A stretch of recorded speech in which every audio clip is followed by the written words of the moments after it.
ಎಲ್ರಿಗೂ ನಮಸ್ಕಾರ. ಸೊ ಇವತ್ತು ನಾವು ಹೌ ಡು ಆರ್ಗ್ಯಾನಿಸಮ್ ರೀಪ್ರೊಡ್ಯೂಸ್ ಅಂತ ಚಾಪ್ಟರ್ ಸ್ಟಾರ್ಟ್ ಮಾಡ್ತಾ ಇದ್ದೀವಿ. ಸೊ ಇವತ್ತು ತನಕ ನಾವು ಲೈಫ್ ಪ್ರೊಸೆಸ್ ಚಾಪ್ಟ್ರಲ್ಲಿ ಬೇರೆ ಬೇರೆ ಟೈಪಿದ ಲೈಫ್ ಪ್ರೊಸೆಸಸ್ ನೋಡಿದ್ದೀವಿ. Excretion, digestion, respiration. ಸೊ ಈ ಚಾಪ್ಟ್ರಲ್ಲಿ ನಾವು ಒಂದು ಇಂಪಾರ್ಟೆಂಟ್ ಲೈಫ್ ಪ್ರೊಸೆಸ್ ರೀಪ್ರೊಡಕ್ಷನ್ ಏನಂತ ಅರ್ಥ ಮಾಡ್ಕೊಳ್ತೀವಿ. ಸೊ ರೀಪ್ರೊಡಕ್ಷನ್ ಅಂದರೆ ನಿಮಗೆ ಬೇಸಿಕಾಗಿ ಗೊತ್ತಿರ್ಬೋದು. ಏನು? ಒಂದು ಐಡೆಂಟಿಕಲ್ ಆಫ್ ಸ್ಪ್ರಿಂಗ್ ಪ್ರೊಡ್ಯೂಸ್ ಮಾಡೋದು. ಸೊ ಇದು ಆಫ್ ಸ್ಪ್ರಿಂಗ್ ಅಂದರೆ ಏನು? ಒಂದು ಐಡೆಂಟಿಕಲ್ ಮಗು. ಸೊ ಹ್ಯೂಮನ್ ಇದ್ದರೆ ಹ್ಯೂಮನ್ ಮಗು, ಪ್ಲ್ಯಾಂಟ್ ಇದ್ದರೆ ಪ್ಲ್ಯಾಂಟ್ ಮಗು. ಸೊ ಈ ಚಾಪ್ಟ್ರಲ್ಲಿ ನಾವು ರೀಪ್ರೊಡಕ್ಷನನ್ನು ಕರೆಕ್ಟಾಗಿ ಅರ್ಥ ಮಾಡ್ಕೊಳ್ಳೋಣ. ಇವಾಗ ನಾವು ಫಸ್ಟು ರೀಪ್ರೊಡಕ್ಷನ್ದು ಡೆಫಿನೇಷನ್ ಏನಂತ ಅರ್ಥ ಮಾಡ್ಕೊಳ್ಳೋಣ. So reproduction is a biological process by which organism reproduces an offspring that is biologically similar. So ನಾನು ಆವಾಗಲೇ ಹೇಳಿದೆ, ರೀಪ್ರೊಡಕ್ಷನ್ ಅಂದರೆ ಒಂದು ಆಫ್ ಸ್ಪ್ರಿಂಗ್ ಪ್ರೊಡ್ಯೂಸ್ ಮಾಡೋದು, ಐಡೆಂಟಿಕಲ್ ಆಫ್ ಸ್ಪ್ರಿಂಗ್. ಸೊ ಅದು ಹೇಗೆ ಪ್ರೊಡ್ಯೂಸ್ ಮಾಡುತ್ತೆ? ಒಂದು ಬಯಾಲಜಿಕಲ್ ಪ್ರಾಸೆಸ್ಸಿಂದ. ಬಟ್ ಇವಾಗ ನಾವು ಒಂದು ಕ್ವಶನ್ ಬರುತ್ತೆ, ಇದು ಯಾಕೆ ಇಂಪಾರ್ಟೆಂಟ್ ಅಂತ. ನಾವು ಮುಂಚಿನ ಚಾಪ್ಟ್ರಲ್ಲಿ ನೋಡಿದ್ವಿ ಲೈಫ್ ಪ್ರೊಸೆಸ್ಸಲ್ಲಿ ಡೈಜೆಷನ್, ಎಕ್ಸ್ಕ್ರಿಷನ್.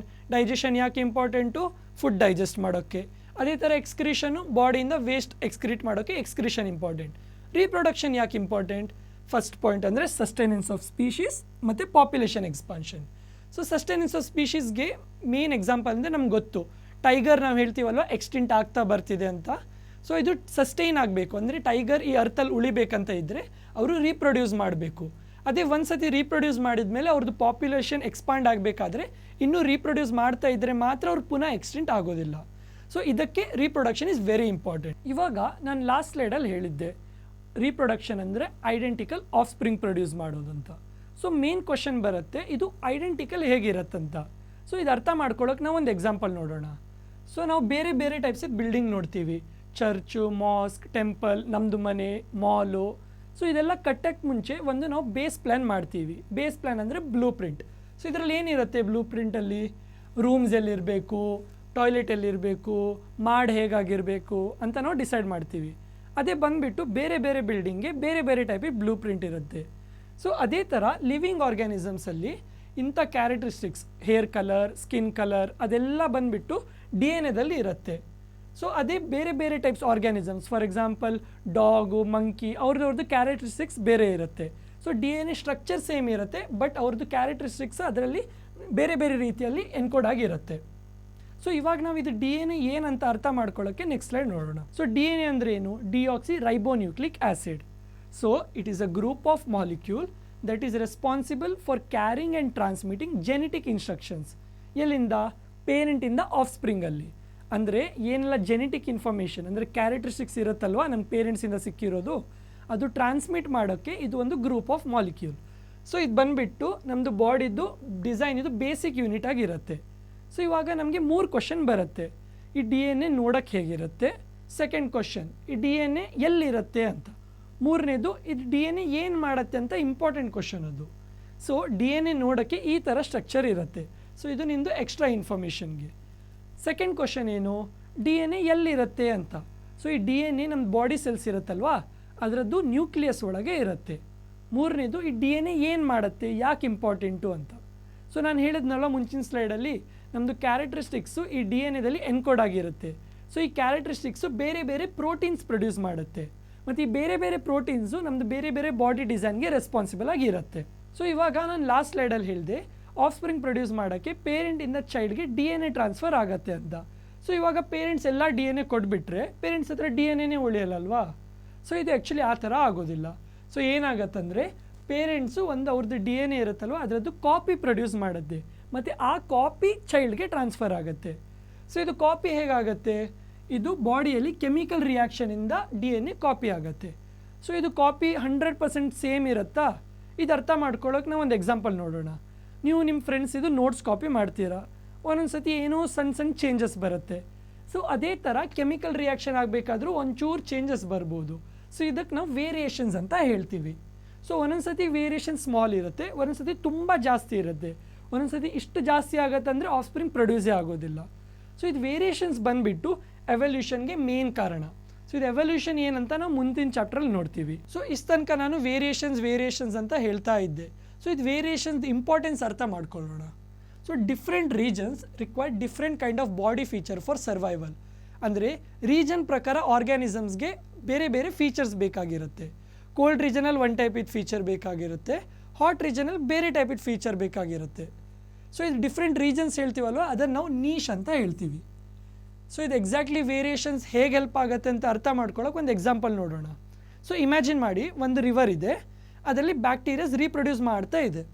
ಸಡನ್ನಾಗಿ ಒಂದು ವೇರಿಯೇಷನ್ ಬಂತು. ಈ ವೇರಿಯೇಷನ್ ಏನಂದರೆ ಈ ಆರ್ಗ್ಯಾನಿಸಮಲ್ಲಿ ಆಫ್ಸ್ಪ್ರಿಂಗಲ್ಲಿ ಇವಾಗ ಬಿಸಿ ನೀರು ತಡ್ಕೊಳ್ಳೋ ಶಕ್ತಿ ಇದೆ. ಸೊ ಇವಾಗ ನೆಕ್ಸ್ಟು ಗ್ಲೋಬಲ್ ವಾರ್ಮಿಂಗ್ ಬಂತು, ನೀರಿನ ಟೆಂಪ್ರೇಚರ್ ರೇಸ್ ಆಯಿತು. ಸೊ ಇವಾಗ ಏನಾಗುತ್ತೆ, ಯಾವ ಯಾವ ಆಫ್ಸ್ಪ್ರಿಂಗಲ್ಲಿ ಈ ವೇರಿಯೇಷನ್ ಇದೆ ಅಂದರೆ ಬಿಸಿ ನೀರು ತಡ್ಕೊಳ್ಳೋ ಶಕ್ತಿ ಇದೆ ಅವ್ರು ಮಾತ್ರ ಸರ್ವೈವ್ ಆಗ್ತಾರೆ, ಬಾಕಿ ಎಲ್ಲರೂ ಸತ್ತೋಗ್ತಾರೆ. ಸೊ ಈ ವೇರಿಯೇಷನು ಅವ್ರಿಗೆ ಆ ಚೇಂಜಿಗೆ ಹೆಲ್ಪ್ ಆಯಿತು, ಅಂದರೆ ಆ ರೀಜನ್ ಪ್ರಕಾರ ಅವ್ರಿಗೆ ಹೆಲ್ಪ್ ಆಯಿತು. ಸೊ ಇಲ್ಲಿ ಅದೇ ಬರೆದಿದ್ದೀನಿ, favourable variations help in survival of organism of that species. ಅಂದರೆ ಆ ಸ್ಪೀಷೀಸ್ ಯಾವುದ್ರಲ್ಲಿ ಆ ವೇರಿಯೇಷನ್ ಇದೆ ಅವ್ರು ಮಾತ್ರ ಸರ್ವೈವ್ ಆಗ್ತಾರೆ ಅಂತ. ಸೊ ಇವಾಗ ನಾವು ಲಾಸ್ಟ್ ಎಕ್ಸಾಂಪಲಲ್ಲಿ ನೋಡಿದ್ದೀವಿ. ಸೊ ಇವಾಗ ಅದು ವೇರಿಯೇಷನ್ ಬಂತು, ಏನು ಬಿಸಿನೀರು ತಡ್ಕೊಳ್ಳೋ ಶಕ್ತಿ. ಸೊ ಇವಾಗ ಆ ಜನ್ರೇಷನ್ಗೆ ಅದು ಹೆಲ್ಪ್ ಆಗದೇನೂ ಇರ್ಬೋದು, ಅಂದರೆ ಗ್ಲೋಬಲ್ ವಾರ್ಮಿಂಗ್ ಆ ಜನ್ರೇಷನಲ್ಲಿ ಬಂದೇ ಇರ್ಬೋದು, ಅಂದರೆ ಅಲ್ಲಿ ನೀರು ನಾರ್ಮಲ್ ಟೆಂಪ್ರೇಚರಲ್ಲೇ ಇದೆ. ಸೊ ಅದಕ್ಕೇನು ಡಿಫ್ರೆನ್ಸ್ ಬೀಳೋದಿಲ್ಲ. ಅದ್ರ ಬಿಟ್ಟು 3 ಜನ್ರೇಷನ್ ಆದಮೇಲೆ ಗ್ಲೋಬಲ್ ವಾರ್ಮಿಂಗ್ ಬಂತು, ಬಟ್ ಆ ವೇರಿಯೇಷನ್ ಬಂದಿರೋ ಕಾರಣ ಆ ಸ್ಪೀಷೀಸ್ ಮುಂದೋಗಿ ಸರ್ವೈವ್ ಆಗ್ತಿದೆ.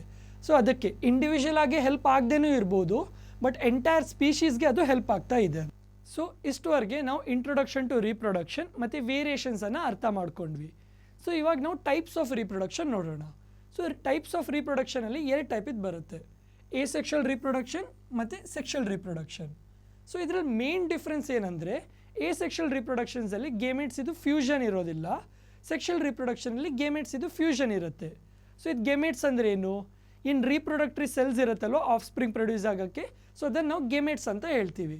ಸೊ ಇಲ್ಲಿ ನೋಡ್ಬೋದು ನೀವು, ಎಸೆಕ್ಷುವಲ್ ರೀಪ್ರೊಡಕ್ಷನ್ಸಲ್ಲಿ ಗೇಮೆಟ್ಸ್ ಸ್ಪ್ಲಿಟ್ ಆಗಿ ಆಫ್ ಸ್ಪ್ರಿಂಗ್ ಪ್ರೊಡ್ಯೂಸ್ ಆಗುತ್ತೆ, ಅದೇ ಸೆಕ್ಷುವಲ್ ರೀಪ್ರೊಡಕ್ಷನ್ಸಲ್ಲಿ ಗೇಮೆಟ್ಸ್ ಫ್ಯೂಸ್ ಆಗಿ ಆಫ್ ಸ್ಪ್ರಿಂಗ್ ಪ್ರೊಡ್ಯೂಸ್ ಆಗುತ್ತೆ. ಸೊ ಇವಾಗ ನಾವು ಎಸೆಕ್ಷುವಲ್ ರೀಪ್ರೊಡಕ್ಷನನ್ನು ಡೀಟೇಲಾಗಿ ನೋಡೋಣ. ಸೊ ಇವಾಗ ನಾವು ಎಸೆಕ್ಷುವಲ್ ರೀಪ್ರೊಡಕ್ಷನ್ನ ಕರೆಕ್ಟಾಗಿ ಅರ್ಥ ಮಾಡ್ಕೊಳ್ಳೋಣ. ಸೊ ಎಸೆಕ್ಷುವಲ್ ರೀಪ್ರೊಡಕ್ಷನಲ್ಲಿ ಟೋಟಲ್ 6 ಟೈಪ್ಸ್ ಇದೆ. ಅದರಲ್ಲಿ first type fission. So fission ಅಂದರೆ ಏನು, ಫಿಷನ್ ಅಂದರೆ ಸ್ಪ್ಲಿಟ್ ಆಗೋದು ಅಂತ ಅರ್ಥ. ಸೊ ಅದರಲ್ಲಿ ಕೂಡ 2 ಟೈಪ್ ಇದೆ, ಬೈನರಿ ಫಿಷನ್ ಮತ್ತು ಮಲ್ಟಿಪಲ್ ಫಿಷನ್. ಸೊ ಬೈನರಿ ಅಂದರೆ 2, ಅಂದರೆ ಒಂದು ಆರ್ಗ್ಯಾನಿಸಮ್ ಇರುತ್ತೆ, ಅದು ಸ್ಪ್ಲಿಟ್ ಆಗಿ 2 ಆರ್ಗ್ಯಾನಿಸಮ್ ಪ್ರೊಡ್ಯೂಸ್ ಆಗುತ್ತೆ. ಸೊ ಇವಾಗ ಇದರಲ್ಲಿ ಫಸ್ಟ್ ಎಕ್ಸಾಂಪಲ್ ನಾವು ಅಮೀಬಾ ತಗೊಳ್ಳೋಣ. ಸೊ ಅಮೀಬಾ ಅಂದರೆ ಒಂದು ಶೇಪ್ಲೆಸ್ ಆರ್ಗ್ಯಾನಿಸಮ್, ಅಂದರೆ ಅದಕ್ಕೆ ಫಿಕ್ಸ್ಡ್ ಶೇಪ್ ಇರೋದಿಲ್ಲ. ಸೊ ಇದನ್ನು ನೀವು ಹೇಗೆ ಬೇಕಾದರೂ ಬಿಡಿಸ್ಬೋದು, ಈ ಥರನೂ ಬಿಡಿಸ್ಬೋದು, ಈ ಥರನೂ ಬಿಡಿಸ್ಬೋದು. ಸೊ ಇದಕ್ಕೆ ಫಿಕ್ಸ್ಡ್ ಶೇಪ್ ಇರೋದಿಲ್ಲ. ಸೊ ಅಮೀಬಾಗೆ ಯಾವಾಗ ರೀಪ್ರೊಡ್ಯೂಸ್ ಆಗಬೇಕು, ಫಸ್ಟ್ ಅದರದ್ದು ನ್ಯೂಕ್ಲಿಯಸ್ ಎಲಾಂಗೇಟ್ ಆಗುತ್ತೆ. ನಮಗೆ ಗೊತ್ತು ಎಲ್ಲ ಸೆಲ್ಗೂ ನ್ಯೂಕ್ಲಿಯಸ್ ಇಸ್ ವೆರಿ ಇಂಪಾರ್ಟೆಂಟ್ ಅಂತ. ಸೊ ಫಸ್ಟ್ ಕರೆಕ್ಟಾಗಿ ನ್ಯೂಕ್ಲಿಯಸ್ ಎಲಾಂಗೇಟ್ ಆಗಿ 2 ಪಾರ್ಟಲ್ಲಿ ಡಿವೈಡ್ ಆಗುತ್ತೆ. ನ್ಯೂಕ್ಲಿಯಸ್ ಕರೆಕ್ಟಾಗಿ ಎಲಾಂಗೇಟ್ ಆದಮೇಲೆ ಅದರದ್ದು ಸೆಲ್ ಬಾಡಿ ಡಿವೈಡ್ ಆಗಿ 2 ಡಾಟರ್ ಅಮೀಬಾ ಪ್ರೊಡ್ಯೂಸ್ ಆಗುತ್ತೆ. ನೋಡಿ, ಫಿಷನ್ ಅಂದರೆ ಒಂದು ಆರ್ಗ್ಯಾನಿಸಮಿಂದ 2 organism, so binary fission. So ಇಲ್ಲಿ ಸ್ಟಾರ್ಟಿಂಗ್ ಒಂದು ಪೇರೆಂಟ್ ಅಮೀಬಾ ಇತ್ತು, 2 ಡಾಟರ್ ಸೆಲ್ಸ್ ಬಂತು, ಅಂದರೆ 2 ಡಾಟರ್ ಅಮೀಬಾ. ಸೊ ನಾನು ಹೇಳಿದ್ನಲ್ಲ, ಅಮೀಬಾಗೆ ಫಿಕ್ಸ್ಡ್ ಶೇಪ್ ಇರೋದಿಲ್ಲ. ಸೊ ಇದು ಯಾವ ಪ್ಲೇನಲ್ಲಿ ಬೇಕಾದರೂ ಡಿವೈಡ್ ಆಗ್ಬೋದು. ಇದರ ಅರ್ಥ ಏನಂದರೆ ಅಮೀಬಾ ಈ ಥರನೂ ಡಿವೈಡ್ ಆಗ್ಬೋದು, 2 ಡಾಟರ್ ಅಮೀಬಾ ಈ ಥರ ಬರುತ್ತೆ, ಈ ಥರನೂ ಡಿವೈಡ್ ಆಗ್ಬೋದು, ಯಾವ ಶೇಪಲ್ಲಿ ಕೂಡ ಡಿವೈಡ್ ಆಗ್ಬೋದು. ಅದೇ ಇವಾಗ ಇನ್ನೊಂದು ಎಕ್ಸಾಂಪಲ್ ನೋಡ್ತೀವಿ, ಲೀಶ್ಮೇನಿಯಾ ಅಂತ. ಲೀಶ್ಮೇನಿಯಾದಲ್ಲಿ ಆಗೋದು ಬೈನರಿ ಫಿಷನ್ನೇ, ಬಟ್ ಅಮೀಬಾಕ್ಕಿಂತ ಸ್ವಲ್ಪ ಡಿಫ್ರೆಂಟ್. ಯಾಕೆ ಡಿಫ್ರೆಂಟ್ ಅಂದರೆ ಇದು ಬರೀ ಲಾಂಗಿಟ್ಯೂಡ್ನಲ್ ಪ್ಲೇನಲ್ಲಿ ಡಿವೈಡ್ ಆಗುತ್ತೆ, ಅಂದರೆ ಈ ಪ್ಲೇನಲ್ಲಿ ಮಾತ್ರ ಡಿವೈಡ್ ಆಗುತ್ತೆ. ಯಾಕೆ, ನಾನು ಸ್ಟಾರ್ಟಿಂಗಲ್ಲಿ ಹೇಳಿದ್ನಲ್ವಾ, ರೀಪ್ರೊಡಕ್ಷನ್ ಅಂದರೆ ಐಡೆಂಟಿಕಲ್ ರೀಪ್ರೊಡಕ್ಷನ್, ಅಂದರೆ ಆಫ್ ಸ್ಪ್ರಿಂಗ್ ಐಡೆಂಟಿಕಲ್ ಇರಬೇಕು. ಸೊ ಇದನ್ನು ಈ ಥರ ಡಿವೈಡ್ ಆದರೆ ಟೇಲ್ ಇರೋದಿಲ್ಲ ಅಲ್ವಾ, ಟೇಲ್ ಇಲ್ಲಿ ಕೆಳಗೆ ಮಾತ್ರ ಇರೋದು. ಸೊ ಅದಕ್ಕೆ ಇದು ಎಕ್ಸಾಕ್ಟ್ಲಿ ಲಾಂಗಿಟ್ಯೂಡ್ನಲ್ ಪ್ಲೇನಲ್ಲಿ ಮಾತ್ರ ಡಿವೈಡ್ ಆಗುತ್ತೆ. Starting process same, first nucleus elongate ಆಗುತ್ತೆ, ಫೈನಲಿ ಲಾಂಗಿಟ್ಯೂಡ್ನಲ್ ಅಂದರೆ ಸ್ಟ್ರೇಟ್ ಪ್ಲೇನಲ್ಲಿ 2 ಡಿವೈಡ್ ಆಗಿ 2 ಲೀಶ್ಮೇನಿಯಾ ನಮಗೆ ಸಿಗುತ್ತೆ. ಸೊ ಇವಾಗ ನಾವು next type of asexual reproduction ನೋಡೋಣ. ನಾವು ಬೈನರಿ ಫಿಷನ್ ಏನಂತ ಅರ್ಥ ಆಯಿತು. ಇವಾಗ ಮಲ್ಟಿಪಲ್ ಫಿಷನ್. ಬೈನರಿ ಫಿಷನ್ ಥರನೇ ಸೇಮ್ ಇದೆ, ಬಟ್ ಏನು ಡಿಫ್ರೆನ್ಸ್ ಏನು, ಮಲ್ಟಿಪಲ್ ಅಂದರೆ ಬೈನರಿಯಲ್ಲಿ 2 ಆರ್ಗ್ಯಾನಿಸಮಲ್ಲಿ ಸ್ಪ್ಲಿಟ್ ಆಗ್ತಿದ್ದು, ಇದರಲ್ಲಿ 2ಕ್ಕಿಂತ ಜಾಸ್ತಿ. ಸೊ ಫಸ್ಟ್ ಒಂದು ಎಕ್ಸಾಂಪಲ್ ನೋಡೋಣ, ಪ್ಲಾಸ್ಮೋಡಿಯಮ್ ಅಂತ. ಇದು ಪ್ಲಾಸ್ಮೋಡಿಯಮ್ ಅಂದ್ಬಿಟ್ಟು ಮಲೇರಿಯಾಗೆ ರೆಸ್ಪಾನ್ಸಿಬಲ್ ಇರುತ್ತಲ್ವ, ಅದೇ. ಸೊ ಫಸ್ಟ್ ಏನಾಗುತ್ತೆ, ಎಷ್ಟು ಫಿಷನ್ ಆಗಬೇಕು ಅಷ್ಟು ನ್ಯೂಕ್ಲಿಯಸ್ ಡಿವೈಡ್ ಆಗುತ್ತೆ. ನ್ಯೂಕ್ಲಿಯಸ್ ಡಿವೈಡ್ ಆದಮೇಲೆ ಸೆಲ್ ಬಾಡಿ ಕೂಡ ಡಿವೈಡ್ ಆಗುತ್ತೆ, ಈಕ್ವಲ್ ಆಗಿ ಸೆಲ್ ಬಾಡಿ ಡಿವೈಡ್ ಆಗುತ್ತೆ. ಫೈನಲಿ ಯಾವಾಗ ಮೆಚ್ಯೂರ್ ಆಗುತ್ತೆ ಅದು ಎಷ್ಟು ರಿಲೀಸ್ ಆಗಬೇಕು, ಈಚ್ ಇಂಡಿಪೆಂಡೆಂಟ್ ಆಗಿ ರಿಲೀಸ್ ಆಗುತ್ತೆ. ಸೊ ಪುನಃ ನೋಡೋಣ, asexual reproduction in which nucleus division is followed by cell body division. 2 ಆದರೆ ಬೈನರಿ ಫಿಷನ್, ಜಾಸ್ತಿ ಆದರೆ ಮಲ್ಟಿಪಲ್ ಫಿಷನ್. ಬೈನರಿ ಫಿಷನ್ಗೆ ಎಕ್ಸಾಂಪಲ್ಲು ಅಮೀಬಾ ಲೀಶ್ಮೇನಿಯಾ, ಮಲ್ಟಿಪಲ್ ಫಿಷನ್ಗೆ ಪ್ಲಾಸ್ಮೋಡಿಯಂ. ನಾವು second type of asexual reproduction ನೋಡ್ತೀವಿ, ಫ್ರಾಗ್ಮೆಂಟೇಷನ್. ಸೊ ಫ್ರಾಗ್ಮೆಂಟೇಷನ್ ಅಂದರೆ ಏನು, ಹೆಸರಲ್ಲೇ ಇದೆ, ಫ್ರಾಗ್ಮೆಂಟ್ ಅಂದರೆ ಪಾರ್ಟ್. ಸೊ ಇವಾಗ ನಾವು ಒಂದು ಎಕ್ಸಾಂಪಲ್ ತಗೊಳ್ಳೋಣ, ಸ್ಪೈರೋಗ ಇರೋದು. ಸೊ ಇದರಲ್ಲಿ ಏನಾಗತ್ತಂದರೆ ಒಂದು ಪೇರೆಂಟ್ ಆರ್ಗ್ಯಾನಿಸಮ್ ಇರುತ್ತೆ, ಅದು ಒನ್ ಆರ್ ಮಲ್ಟಿಪಲ್ ಪಾರ್ಟ್ಸಲ್ಲಿ ಡಿವೈಡ್ ಆಗುತ್ತೆ. ಇಲ್ಲಿ 2 ಪಾರ್ಟ್ ತೋರಿಸಿದ್ದೀನಿ.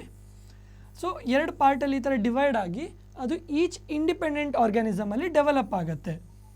ಸೊ ಇದರಲ್ಲಿ ಸೆಲ್ ಬಾಡಿ ಡಿವಿಷನ್ಸ್ ಎಲ್ಲ ಇರೋದಿಲ್ಲ, ಬಾಡಿ ಕರೆಕ್ಟಾಗಿ ಪೇರೆಂಟು ಮಲ್ಟಿಪಲ್ ಪಾರ್ಟ್ಸಲ್ಲಿ ಡಿವೈಡ್ ಆಗಿ ಈಚ್ ಇಂಡಿಪೆಂಡೆಂಟ್ ಆರ್ಗ್ಯಾನಿಸಮಲ್ಲಿ ಡೆವಲಪ್ ಆಗುತ್ತೆ. ಸೊ ಇವಾಗ ನಾವು next type of asexual reproduction ನೋಡೋಣ. ಸೊ ಇವಾಗ ಥರ್ಡ್ ಒನ್ ರೀಜನ್ರೇಷನ್. ಸೊ ಇದು ರೀಜನ್ರೇಷನಲ್ಲಿ ಏನಾಗುತ್ತೆ ಅಂದರೆ normal environmental factors, for example water current, air ಕರೆಂಟಿಂದ ಆರ್ಗ್ಯಾನಿಸಮ್ಸ್ ಡಿವೈಡ್ ಆಯಿತು. ಸೊ ಅವಾಗ ಏನಾಗುತ್ತೆ ಅಂದರೆ ಈಚ್ ಪಾರ್ಟು ಆರ್ಗ್ಯಾನಿಸಮಲ್ಲಿ ಡೆವಲಪ್ ಆಗುತ್ತೆ. ಫಾರ್ ಎಕ್ಸಾಂಪಲ್ ಇಲ್ಲಿ ನೀವು ನೋಡ್ಬೋದು ಪ್ಲೆನೇರಿಯಾ 2 ಪಾರ್ಟಲ್ಲಿ ಡಿವೈಡ್ ಆಗ್ತಿದೆ, ಇದು ಜಾಸ್ತಿನೂ ಇರ್ಬೋದು 2 ಅಥವಾ 3. ಫಾರ್ ಎಕ್ಸಾಂಪಲ್ ಈಗ 3 ಪಾರ್ಟಲ್ಲಿ ಡಿವೈಡ್ ಆದರೆ 3 ಪ್ಲೆನೇರಿಯಾ ಡೆವಲಪ್ ಆಗುತ್ತೆ. ಸೊ ಇದು ರೀಜನ್ರೇಷನ್ ಸ್ಪೆಷಲೈಸ್ ಸೆಲ್ಲಿಂದ ಆಕರ್ ಆಗುತ್ತೆ. ಯೂಶ್ವಲಿ ಏನಾಗುತ್ತೆ ಅಂದರೆ ಆರ್ಗ್ಯಾನಿಸಮ್ ಇಂಥ ಮೆಥಡ್ ಮೇಲೆ ಡಿಪೆಂಡ್ ಆಗೋದಿಲ್ಲ. ಅಂದರೆ ಇವತ್ತು ರೀಪ್ರೊಡ್ಯೂಸ್ ಮಾಡಬೇಕಂತೇಳಿ ನಾನು ಹೋಗಿ ಕಟ್ ಹಾಕ್ತೀನಿ, ಆ ಥರ ಡಿಪೆಂಡ್ ಆಗೋದಿಲ್ಲ, but it is a form of reproduction. So ಇದಕ್ಕೆ 2 ಎಕ್ಸಾಂಪಲ್ ಏನಂದರೆ ಪ್ಲೆನೇರಿಯಾ ಮತ್ತು ಹೈಡ್ರಾ. ಸೊ ಇಲ್ಲಿ ನೀವು ಏನು ನೋಡ್ತಿದ್ದೀರಿ ಇದು ಪ್ಲೆನೇರಿಯಾದ ಎಕ್ಸಾಂಪಲ್ಲು. ಸೊ ಇಂಥ ಹೈಡ್ರಾದಲ್ಲೂ ಸಿಮಿಲರ್ ಪ್ರೊಸೆಸ್ ಆಗಿ ಆಗುತ್ತೆ. ಸೊ ಇವಾಗ 4th ಟೈಪ್ ಆಫ್ ಎಸೆಕ್ಷುವಲ್ ರೀಪ್ರೊಡಕ್ಷನಲ್ಲಿ ಬಡ್ಡಿಂಗ್. ಸೊ ಪುನಃ ಇದರಲ್ಲಿ ಹೆಸರಲ್ಲೇ ಇದೆ ಬಡ್ ಅಂತ. ಸೊ ಇದರಲ್ಲಿ ಏನಾಗುತ್ತಂದರೆ ಏನು ಚೈಲ್ಡ್ ಪ್ರೊಡ್ಯೂಸ್ ಆಗಬೇಕಲ್ಲ ಅದು ಫಸ್ಟ್ ಪೇರೆಂಟಲ್ಲೇ ಒಂದು ಔಟ್ ಗ್ರೋತ್ ಆಗುತ್ತೆ. ಇಲ್ಲಿ ನಾವು ಎಕ್ಸಾಂಪಲ್ ತೊಗೊಂಡೇ ನೋಡೋಣ, ಹೈಡ್ರಾ ಅಂತ ಎಕ್ಸಾಂಪಲ್ಲು. ಸೊ ಇದರಲ್ಲಿ ಫಸ್ಟ್ ಒಂದು ಪೇರೆಂಟ್ ಇರುತ್ತೆ. ಸೊ ಇದರಲ್ಲಿ ಏನು ಚೈಲ್ಡ್ ಗ್ರೋತ್ ಆಗಬೇಕಲ್ಲ ಅದು ಫಸ್ಟು ಪೇರೆಂಟಲ್ಲೇ ಒಂದು ಔಟ್ ಗ್ರೋತ್ ಆಗುತ್ತೆ. ಸೊ ಒಂದು for fixed amount of time ಅಂದರೆ ಸ್ವಲ್ಪ ಹೊತ್ತಿಗೆ ಅದು ಪೇರೆಂಟಲ್ಲೇ ಗ್ರೋ ಆಗ್ತಾ ಇರುತ್ತೆ. ಯಾವತ್ತದು ಇಂಡಿಪೆಂಡೆಂಟಾಗಿ ರಿಲೀಸ್ ಅಂದರೆ ಮೆಚ್ಯೂರ್ ಆಗುತ್ತೆ ಆವಾಗ ಪೇರೆಂಟಿಂದ ಡಿಟ್ಯಾಚ್ ಆಗಿ ಒಂದು ಹೊಸ ಫಾರ್ಮ್ ಆಗುತ್ತೆ. ಇಲ್ಲಿ ಹೊಸ ಹೈಡ್ರಾ 2 ಹೈಡ್ರಾ ಆಗಿದೆ. ಸೊ ಇದು ಒಂದೇ ಅಂತ ಅಲ್ವಾ, 2-3 ಔಟ್ ಗ್ರೋತ್ ಆಗ್ಬೋದು. ಸೊ ಇಂಥದ್ದು ನಮ್ಮದು ಈಸ್ಟಲ್ಲೂ ನೋಡ್ಬೋದು. ಈಸ್ಟ್ ಎಲ್ಲಿ ಯೂಸ್ ಮಾಡ್ತೀವಿ ನಾವು, ಕೇಕಲ್ಲಿ ಬ್ರೆಡ್ಡಲ್ಲಿ ಪ್ರೊಡ್ಯೂಸ್ ಮಾಡೋಕ್ಕೆ ಕುಕ್ ಮಾಡೋಕ್ಕೆ ನಾವು ಈಸ್ಟ್ ಯೂಸ್ ಮಾಡ್ತೀವಲ್ವಾ. ಸೊ ಅದರಲ್ಲಿ ಕೂಡ ಇದೇ ಟೈಪ್ ಆಫ್ ರೀಪ್ರೊಡಕ್ಷನ್ ಆಗೋದು. ಸೊ ಇವಾಗ 5th one vegetative propagation. So ನಾವು ನೋಡಿರ್ತೀವಿ ಸ್ವಲ್ಪ ಫ್ರೂಟ್ಸ್ ಮತ್ತು ವೆಜಿಟೇಬಲಲ್ಲಿ ಸೀಡ್ಸೇ ಇರೋದಿಲ್ಲ. ಆವಾಗ ಒಂದು ಕ್ವಶನ್ ಬರುತ್ತೆ, ಸೀಡ್ಸ್ ಇಲ್ಲದೆ ಹೊಸ ಪ್ಲ್ಯಾಂಟ್ ಹೇಗೆ ನಾವು ಪ್ರೊಡ್ಯೂಸ್ ಮಾಡೋದು ಅಂತ. ಫಾರ್ ಎಕ್ಸಾಂಪಲ್ ಇವಾಗ ಆಲೂಗಡ್ಡೆಯಲ್ಲಿ ಸೀಡ್ಸ್ ಇರುತ್ತಾ, ಇಲ್ಲ. ಬಟ್ ಆಲೂಗಡ್ಡೆಯಲ್ಲಿ ಇಂಥ ಮೊಳಕೆಗಳಿರುತ್ತೆ. ಸೊ ಇದು ಮೊಳಕೆಗಳು ಅಪ್ರೋಪ್ರಿಯೇಟ್ ಕಂಡೀಷನ್ಸ್ ಇದ್ದಾಗ ಹೊಸ ಪ್ಲ್ಯಾಂಟ್ ಆಗಿ ಡೆವಲಪ್ ಆಗುತ್ತೆ. ಸೊ ವೆಜಿಟೇಟಿವ್ ಪ್ರೊಪಗೇಷನ್ ಅಂದರೆ ಅದೇ, ಪ್ಲ್ಯಾಂಟಿದ್ದು ಯಾವುದಾದ್ರೂ ಪಾರ್ಟ್, ಸ್ಟೆಮ್ಮು, ರೂಟು ಅಪ್ರೋಪ್ರಿಯೇಟ್ ಕಂಡೀಷನ್ಸಲ್ಲಿ ಹೊಸ ಪ್ಲ್ಯಾಂಟ್ ಆಗಿ ಡೆವಲಪ್ ಆಗುತ್ತಲ್ವಾ. ಸೊ ಅದನ್ನು ನಾವು ವೆಜಿಟೇಟಿವ್ ಪ್ರೊಪಗೇಷನ್ ಅಂತ ಹೇಳ್ತೀವಿ. ಸೊ ಇದರದ್ದೊಂದು ಮೇನ್ ಅಡ್ವಾಂಟೇಜ್ ಅಂದರೆ ಅರ್ಲಿ ಫ್ರೂಟ್ಸ್ ಆ್ಯಂಡ್ ಫ್ಲವರ್ಸ್. ಅಂದರೆ ಸೀಡ್ಸಲ್ಲಿ ಡೆವಲಪ್ ಮಾಡಿರೋ ಪ್ಲ್ಯಾಂಟು ಮತ್ತು ವೆಜಿಟೇಟಿವ್ ಪ್ರೊಪಗೇಷನಿಂದ ಡೆವಲಪ್ ಮಾಡಿರೋ ಪ್ಲ್ಯಾಂಟನ್ನು ಕಂಪೇರ್ ಮಾಡಿದ್ರೆ ವೆಜಿಟೇಟಿವ್ ಪ್ರೊಪಗೇಷನಲ್ಲಿ ಫ್ಲವರ್ ಮತ್ತು ಫ್ರೂಟ್ ನಮಗೆ ಬೇಗ ಸಿಗುತ್ತೆ. ಇದಕ್ಕೆ ಇನ್ನೊಂದು ಎಕ್ಸಾಂಪಲ್ ಏನಂದರೆ ಬ್ರಯೋಫಿಲಮ್. ಇಂಥದ್ದು ನೀವು ಗಾರ್ಡನಲ್ಲಿ ನೋಡಿರ್ಬೋದು, ಶೋ ಪೀಸ್ ಥರ ಪ್ಲ್ಯಾಂಟ್ ಯೂಸ್ ಮಾಡ್ತೇವೆ. ಇದರದ್ದು ಪ್ಲ್ಯಾಂಟ್ ತುದಿಯಲ್ಲಿ ಇಂಥ ಸಣ್ಣ ಸಣ್ಣ ಬಡ್ಸ್ ಇರುತ್ತೆ. ಸೊ ಈ ಬಡ್ಸ್ ಏನಾಗುತ್ತೆ ಅಂದರೆ ಗಾಳಿ ಬಂತು ಅಥವಾ ಏನಾದರೂ ಶೇಕ್ ಆಯಿತು ಆವಾಗ ನೆಲದ ಮೇಲೆ ಬಿದ್ದುಬಿಟ್ರೆ ಕರೆಕ್ಟಾಗಿ ಕಂಡೀಷನ್ ಸಿಕ್ಕಿದಾಗ ಸಾಯಿಲಲ್ಲಿ ಇಂಡಿಪೆಂಡೆಂಟಾಗಿ ಗ್ರೋ ಆಗುತ್ತೆ. ಸೊ ಇದೇ ವೆಜಿಟೇಟಿವ್ ಪ್ರೊಪಗೇಷನ್. ಸೊ ಇವಾಗ ಎಸೆಕ್ಷುವಲ್ ರೀಪ್ರೊಡಕ್ಷನಲ್ಲಿ last one spore formation. So ಇದನ್ನು ಜಾಸ್ತಿ ಎಕ್ಸ್ಪ್ಲೇನ್ ಮಾಡಬೇಕಂತಲೇ ಇಲ್ಲ. ಸೊ ನಾವು ನೋಡ್ತೀವಿ ಮನೆಯಲ್ಲಿ ಬ್ರೆಡ್ ಇಟ್ಬಿಟ್ರೆ ಅದರಲ್ಲಿ ಫಂಗಸ್ ಬರುತ್ತೆ. ಸೊ ಇದು ಇನ್ನೂ ಜಾಸ್ತಿ ದಿವಸ ಇಟ್ಬಿಟ್ರೆ ಫಂಗಸ್ ಜಾಸ್ತಿ ಆಗುತ್ತೆ. ಯಾಕೆ? ಅದು ಸ್ಪೋರ್ ಫಾರ್ಮೇಷನಿಂದನೇ ರೀಪ್ರೊಡ್ಯೂಸ್ ಮಾಡ್ತಾ ಇರುತ್ತೆ ಫಂಗಸ್. ಸೊ ಇದು ಎಂಟೈರ್ ಸ್ಟ್ರಕ್ಚರ್ನ ನಾವು ರೈಸೋಪಸ್ ಅಂತ ಹೇಳ್ತೀವಿ. ಸೊ ಈ ರೈಸೋಪಸ್ಸಲ್ಲಿ ಇದನ್ನು ನಾವು ಈ ಟೈನಿ ಬ್ಲಾಬ್ ಲೈಕ್ ಸ್ಟ್ರಕ್ಚರ್ ಇದೆ ಅಲ್ವಾ, ಇದನ್ನು ನಾವು ಸ್ಪೊರಾಂಜಾ ಅಂತ ಹೇಳ್ತೀವಿ. ಈ ಸ್ಪೊರಾಂಜಾದಲ್ಲಿ ರೀಪ್ರೊಡಕ್ಟರಿ ಸೆಲ್ಸ್ ಅಂದರೆ ಸ್ಪೋರ್ಸ್ ಇರುತ್ತೆ. ಸೊ ಈ ಸ್ಪೋರ್ಸ್ ಎನಿ ಕಾರಣಕ್ಕಾಗಿ ಒಂದೇ ಮೆಚ್ಯೂರ್ ಆಗಿ ಅಥವಾ ಗಾಳಿ ಬಂತು ಶೇಕ್ ಆಗಿ ಇದು ಪುನಃ ಇನ್ನೊಂದು ಸರ್ಫೇಸ್ ಮೇಲೆ ಬಿದ್ದುಬಿಡ್ಬೋದು. ಸೊ ಅಲ್ಲಿ ಇದು ಪುನಃ ಇಂಡಿಪೆಂಡೆಂಟಾಗಿ ಗ್ರೋ ಆಗುತ್ತೆ. ರೈಟ್ ಕಂಡೀಷನ್ ಸಿಕ್ಕಿದ್ರೆ, ಯೂಶ್ವಲಿ ಮಾಯ್ಶ್ಚರ್ ಇದ್ದರೆ ಇಂಡಿಪೆಂಡೆಂಟಾಗಿ ಗ್ರೋ ಆಗುತ್ತೆ. ಸೊ ಇದನ್ನು ನಾವು ಸ್ಪೋರ್ ಫಾರ್ಮೇಷನ್ ಅಂತ ಹೇಳ್ತೀವಿ. ಸೊ ಇಲ್ಲಿಗೆ ಎಸೆಕ್ಷುವಲ್ ರೀಪ್ರೊಡಕ್ಷನ್ ಮುಗಿಯುತ್ತೆ. ಇನ್ನು ನೆಕ್ಸ್ಟ್ ನಾವು ಸೆಕ್ಷುವಲ್ ರೀಪ್ರೊಡಕ್ಷನನ್ನು ನಾವು ನೋಡ್ತೀವಿ. ಸೊ ಇಲ್ಲಿವರೆಗೆ ಏನಾದರೂ ಡೌಟ್ ಇದ್ದರೆ ಕೆಳಗಿನ ಕಮೆಂಟ್ ಸೆಕ್ಷನಲ್ಲಿ ಹಾಕಿ ಅಥವಾ ವಾಟ್ಸಪ್ ನಂಬರ್ಗೆ ಮೆಸೇಜ್ ಮಾಡಿ.